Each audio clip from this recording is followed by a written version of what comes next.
I was asked this question is about share anything that would help me to get to know you.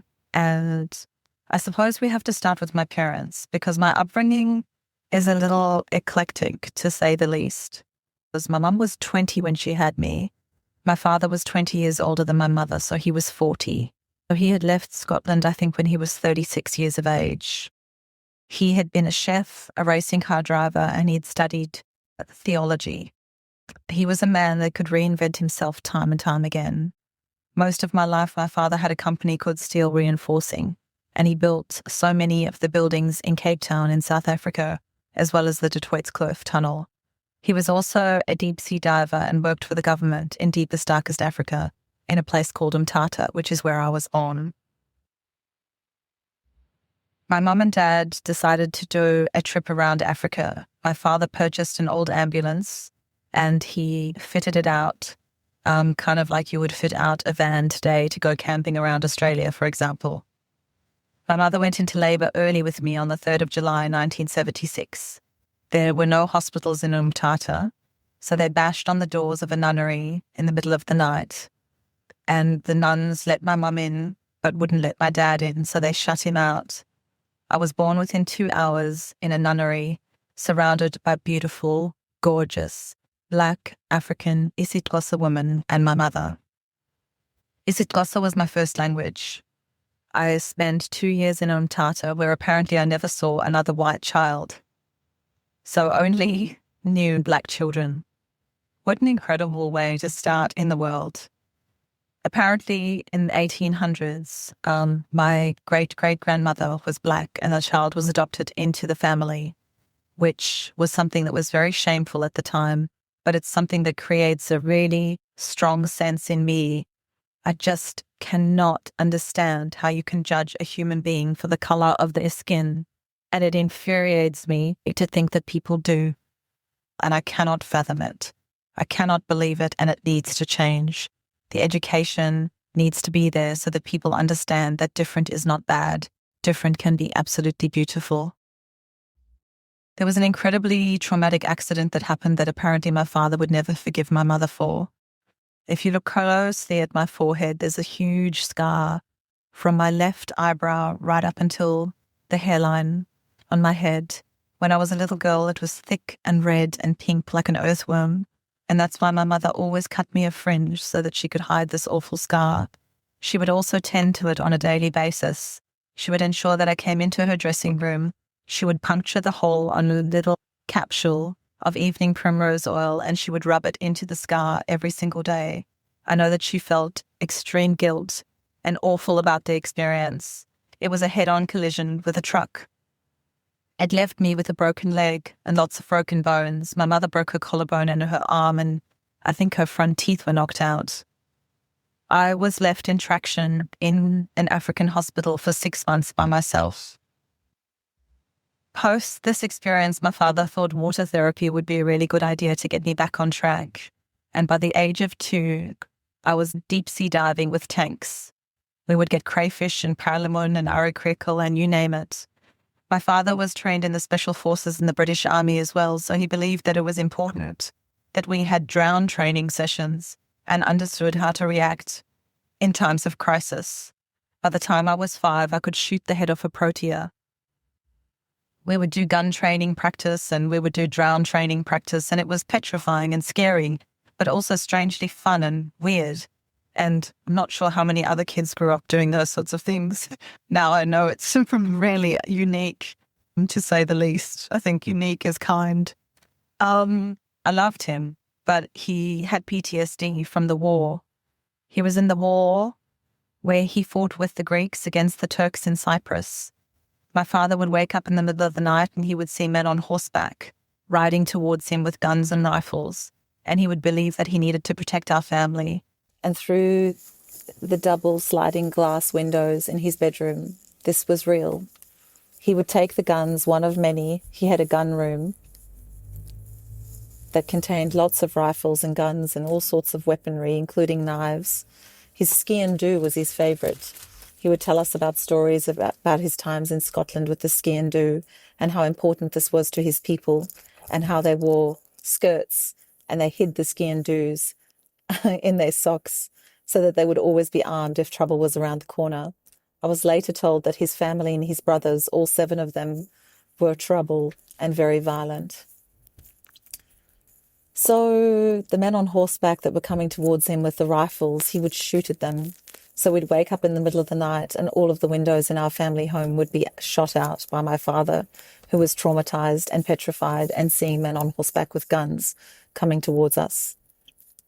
Needless to say, I've never really slept well, and sleep has been an Achilles heel, although I do now, which is amazing, and I teach and help other women to do the same.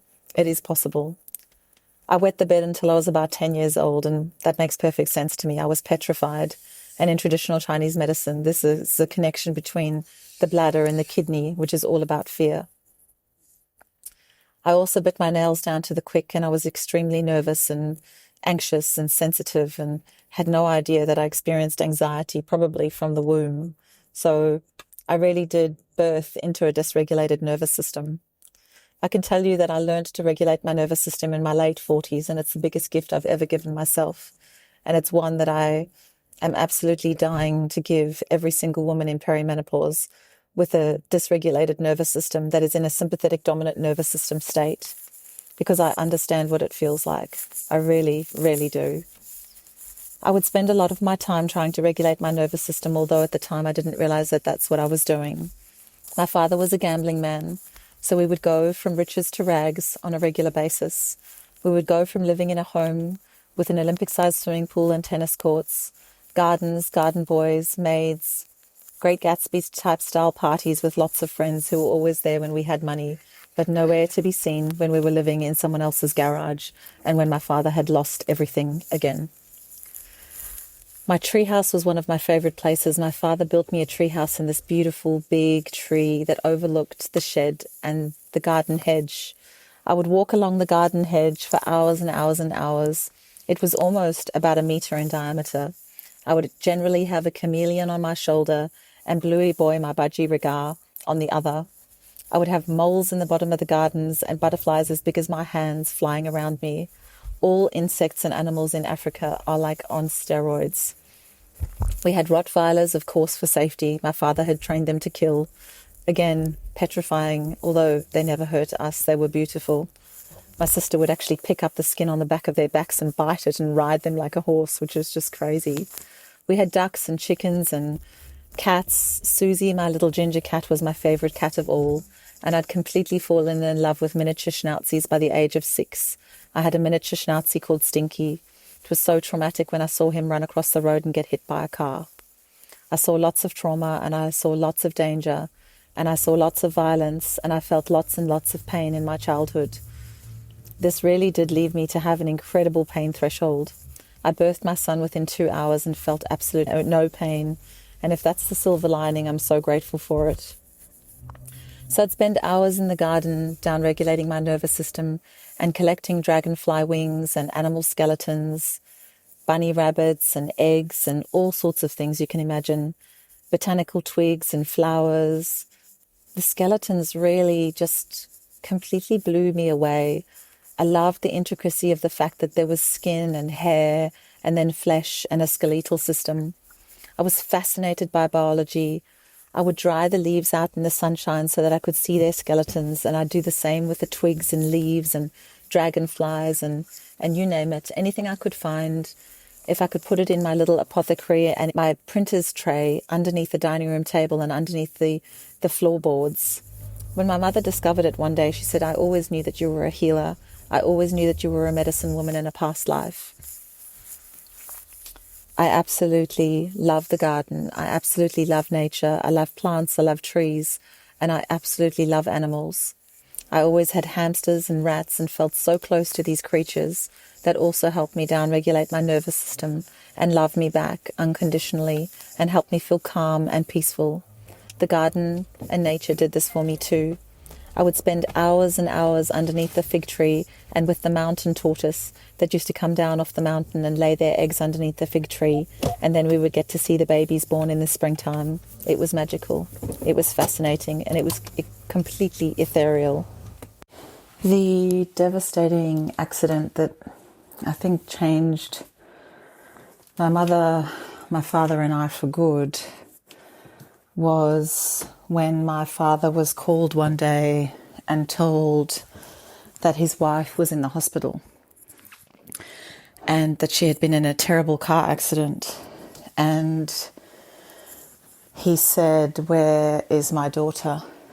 And they said, "What daughter?" And he said, "My baby girl that was in the backseat of the car with my wife." They hadn't admitted me to the hospital because in my mother's state of probably complete cortisol dysregulation and full fight or flight, she had got out of the car and she had found me lying on the road. I had gone through the windscreen. We'd had a head-on collision with a truck and I'd gone through the windscreen and I'd landed on the road. I'd broken my left leg, which I'm having to still, to this day, provide lots of love and attention and care and yoga and Pilates healing to. I had a broken arm. I was in traction in an African hospital for 6 months by myself after that. When my father got to the hospital, he was beside himself, asking everybody whether they'd seen a little girl. And when he got to my mother's bedside, she was showing him her injuries. She'd lost her front teeth. She'd broken her collarbone. She'd broken her arm. And she pulled back the bed sheets and I was lying next to her. And apparently I opened my hands and handed my father windscreen glass and said, "Look, Daddy, diamonds." I don't remember any of this, of course. The only thing that I have to remind me, of course, the body holds the score. I mean, Bessel von der Kolk talks about this. I'll tell you where it does show up, and it shows up in me being a really, really bad passenger. I'm anxious in a car, and my father would also, unfortunately, due to his PTSD and his narcissistic tendencies, would drive our family home from parties drunk at night, and that scared the living shit out of me. So I know that I hold this in my body, and yeah, it's a story, that's for sure. My mother definitely paid the price. Like, I know she felt shame, and I know she felt guilt, and I know she felt awful. We had a ritual where at the hairdresser I would always cut a fringe. As a little girl, I have the cutest photographs of myself with this little haircut and a fringe, and still to this day I'm a little self-conscious about the scar, but people honestly look at me and don't even see it. As a teenager, I was really embarrassed because whenever a camera flash would hit my forehead, there would be this kind of diamond, sort of back in the 80s, this really sort of strange white light that would come up in photographs, and people would always be like, "What is that white light on your forehead?" And I knew it was the scar sort of reflecting on, the 80s flash in a photograph. So that was interesting. People did point to it. It was thick like my pinky finger, and it was pink and raw and the size of an earthworm, and it went all the way from my left eyebrow all the way up to my hairline, over the top of my right eyebrow. Like I said, we had this little ritual before we'd leave the house in the mornings. My mum would call me into her dressing room, which I was absolutely mesmerized by. She had a beautiful closet full of gorgeous clothes and, things that sparkled, and long, beautiful dresses and high heels and perfume. And she had this incredible jewelry box. When you opened the drawers, there was this beautiful purple satin inside, and I thought she had the most amazing jewelry. And her makeup was in there, and she would sit in front of her mirror doing her makeup and her hair. She'd put her hair in these beautiful heated rollers every day. And she would call me in, and she would take a special little pin with a little pearl on the back of it, and she would prick a little oil capsule of evening primrose oil. And she would put it on her finger, and then she would massage it into my scar. And this was our daily ritual. We would do this every day before school, and we would pretty much do this anytime we left the house.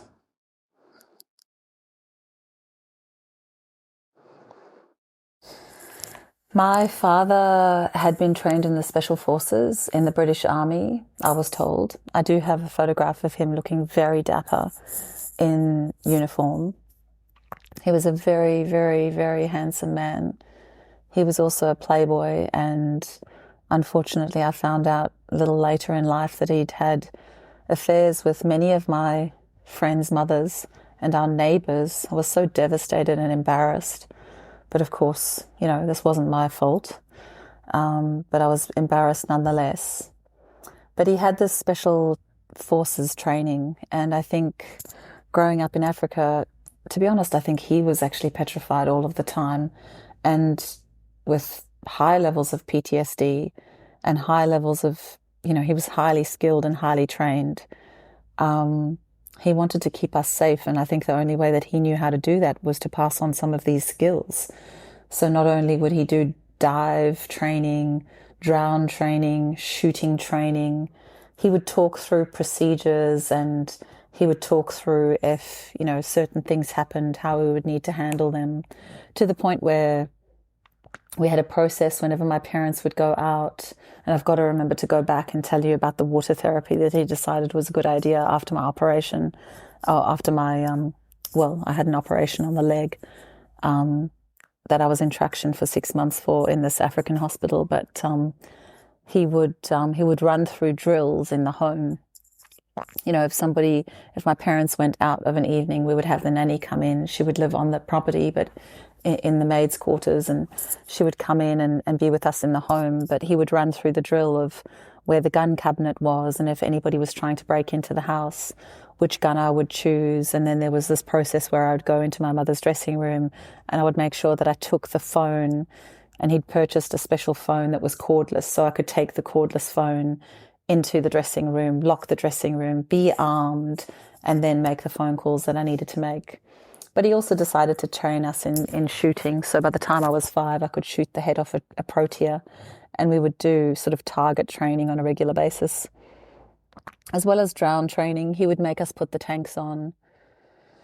And he would make me go around the pool, and he would force me underwater, and he would make me go round and round and round, and I would indicate that I was ready to come up, and he would shake his head no, and he'd be like, back round you go, and I'd do another round, and then I'd come up, and he'd actually force me under the water, and he would do this whether I had tanks on or not, so that I could experience what drown training felt like, so that he could start to train me to be calm in an emergency situation.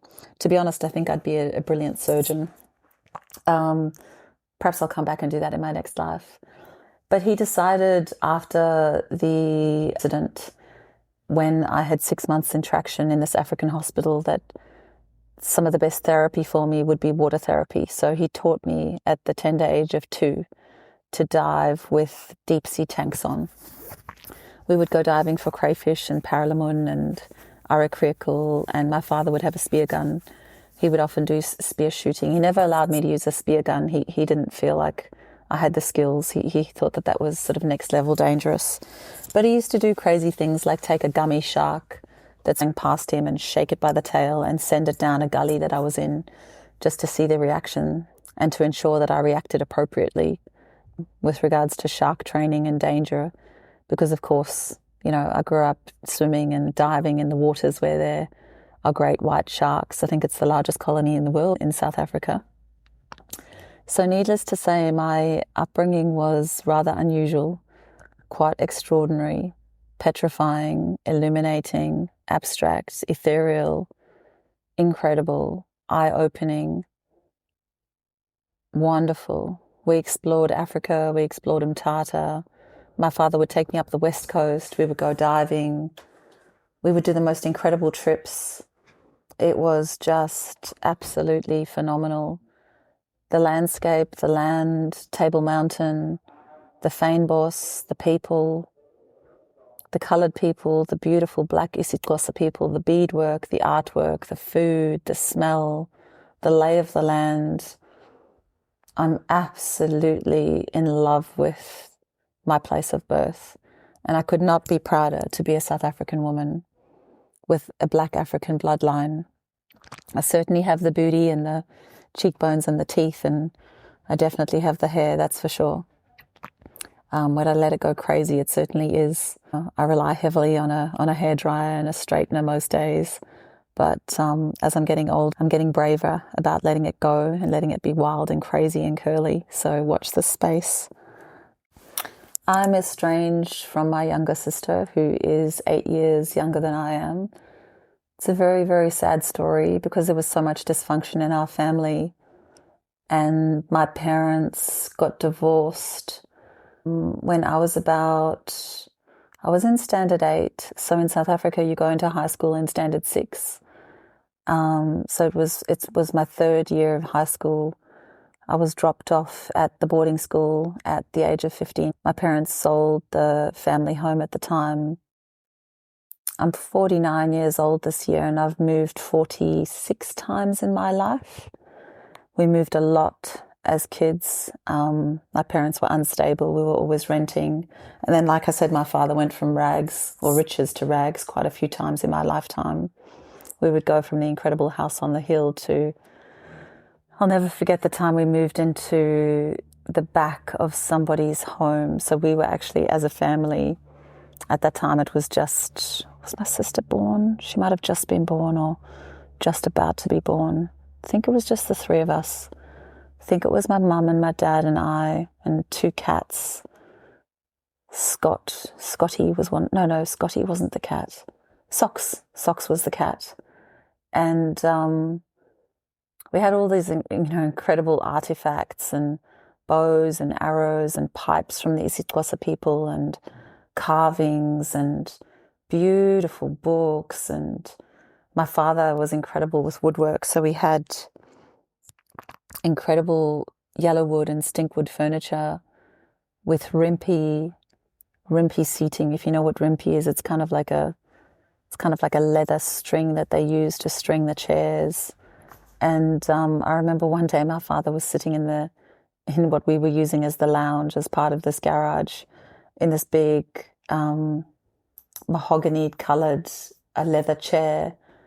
And because all of our belongings that had been in this big house had been stuffed into this garage, it actually looked like an antique shop.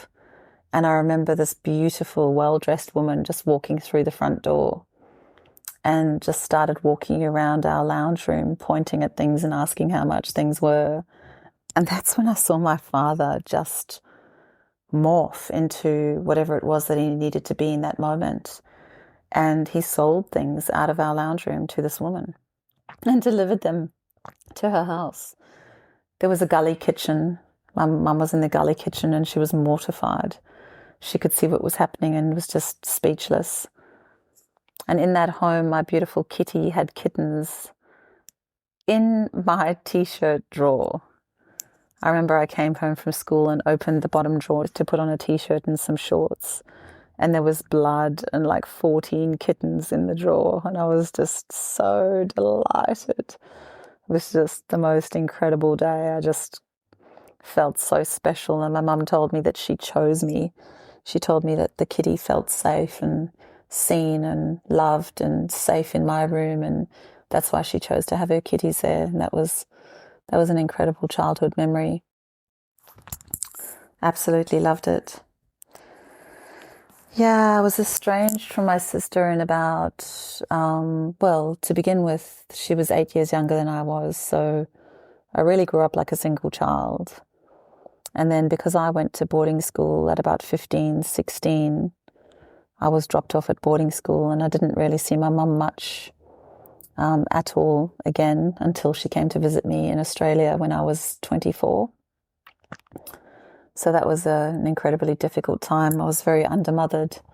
And my father, I think you're getting an idea of what he was like, kind of crazy, kind of, petrifying, at the same time loving and protective, and just very, very unavailable emotionally, and a narcissistic arsehole to my mum. So in some ways an amazing father, as long as he wasn't physically abusing me or abusing me in other ways by sort of teaching me and preparing for certain circumstances that I think you don't necessarily need to learn about in your childhood.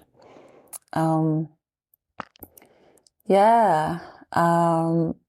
live with my sister for very long, and we did try to reconnect over the years. When I finally got myself out of South Africa, I saved enough money from my textile design work. I studied textile designs at the PJ Olivier Art Centre through my high school years. I went to high school in Stellenbosch, Rhenish High School, and one of my best friends in the whole world's mum helped me sew doona covers and curtains and pillowcases, and I sold them at a local market and made enough money to buy a plane ticket to get to Miami, Florida, and be an au pair. I sent my sister a ticket to come and visit me. She was really young. Don't think she was having much fun living at home with my mum after my folks split up. But I went back to South Africa in 2015 to thank all of the parents that had taken me out of the boarding school, and particularly my art school teacher, Mr. Kuchlenberg, for giving me keys to the art centre on the weekends so that I was able to fuel my sadness and loneliness and pain with art and beauty. When I wasn't overeating to numb the pain, I was creating beautiful artwork. That's when I developed the eating disorder too, in the boarding school, overeating to numb the pain, and just developed insulin resistance, and what I believe now was insulin-resistant polycystic ovarian syndrome, which then also developed into hypothyroidism, which is why I recognized clinically, once I'd graduated as a doctor of traditional Chinese medicine, how to support and heal and help and transform the lives of perimenopausal women, because these disease states, if you like, are so common in perimenopausal women. My father died of cancer. He was exposed to asbestos. He used to build boats in our backyard as a hobby. He used to do the Cape to Rio every year. And sail Cape to Rio with my uncle Zaki, pretty cool name, and build 36-foot yachts in our backyard. So we grew up running up and down the deck. So I suppose I've got a level of asbestos exposure myself. But my mum is still alive and she's in the UK. And I'm pleased to tell you that at the tender age of 49, I now have a regulated nervous system, and I no longer have insulin resistance, and I don't qualify for the diagnosis of polycystic ovarian syndrome or hypothyroidism. So I no longer have an autoimmune disease that is detectable on blood tests or any other tests for that matter. I have low progesterone because I am perimenopausal. My estrogen is still well within range. My cortisol is balanced. I have beautiful cortisol awakening response. I have a microbiome that comes up as 97% good on a microbiome test. My insulin is 4. My lipids are incredible. My cholesterol is 4. My triglycerides are 0.6. I have perfect thyroid labs, and I feel unbelievable. And I know how to heal. I know that you have to heal in a certain order. I know that you have to repair the gut, rebalance the hormones, and then I know that you have to reclaim your metabolism. My husband took me to the Daintree rainforest for my birthday. I was in paradise and saw iridescent blue butterflies, which was amazing, and ate incredible tropical fruit that tastes like, not a word of a lie, chocolate mousse. Tropical fruits that grow in the Daintree rainforest in far north Queensland. Lots of them come from the Americas. Unbelievable fruit, unbelievable. I know that you have to repair, rebalance, and reclaim. I know that you must be metabolically flexible in perimenopause because of the energy crisis and the way the estrogen and the estrogen receptors and the mitochondria behave in the brain. And we have to expose ourselves to ketones, some time-restricted eating, and we need to focus on 1 gram of protein per kilogram of ideal body weight. And we need to eat and sleep and move and think and prescribe and connect and test in ways that keep us accountable and in ways that support our female biochemistry, our beautiful, beautiful, complex female biochemistry. We need to trust ourselves. We need to have incredible levels of body literacy. You need to understand exactly where you are in your cycle, and you need to know exactly how to eat. You need to know what your food triggers are. You need to know what foods work for you and what foods don't. You need to know when you need to eat, why and how. You need to know how much sleep you need. I love an Aura ring. It's great. I never check the data first. I always check in with my intuition first. I always tap into source and ask myself how I'm feeling. I think I use the data retrospectively. I look back on the week. I don't think it's a good idea to stress yourself out by looking at the data every single morning to see whether you're going to have a good day or not, based on the data. I think that can be dangerous and deleterious and unhelpful. So that's eat, sleep. You need to move. You need to move in a way that you love. You need to build muscle. You need to be flexible. I am way too stubborn to be in a nursing home. I have to be an independent woman when I'm in my 80s and 90s. So that's why I exercise. Eat, sleep, move, think. Your psychology needs to be on board. You need to have addressed your ACE score. You need to look at your trauma. By the time you get to perimenopause, it taps you on the shoulder. There's no doubt about that. It's time to put it down. It's time to really understand your parts, your family systems, the part that you have to play, the stories you tell yourself, what serves you and what doesn't. So that's the eat, sleep, move, think, prescribe. There's some unbelievable botanical, nutraceutical and psychobiotic medicine you can use and functional foods. I take a collagen that prevents osteoporosis. I have an unbelievably good DEXA scan. There's no way I'm getting osteoporosis this lifetime. There's no way I'm going to let my bone density slip. I have sardines for breakfast most days. And what else? So that's eat, sleep, move, think, prescribe. Of course, food first, and then botanical, nutraceutical, psychobiotic medicine. And then potentially body-identical hormones when needed, keeping in mind that by definition, perimenopause is an estrogen-dominant state. So you most likely don't need estrogen until your very last years in perimenopause, just before you transition and graduate into menopause, which is the 12 months and 1 day that you haven't cycled for or haven't had a bleed for. And then once you've achieved that, you've achieved menopause. In some places in the world, they call everything after that post-menopause. But I think I quite like the idea of just calling it menopause. I'm now in menopause. I'm looking forward to my graduation. I'm looking forward to my 50th. I'm in a really good place.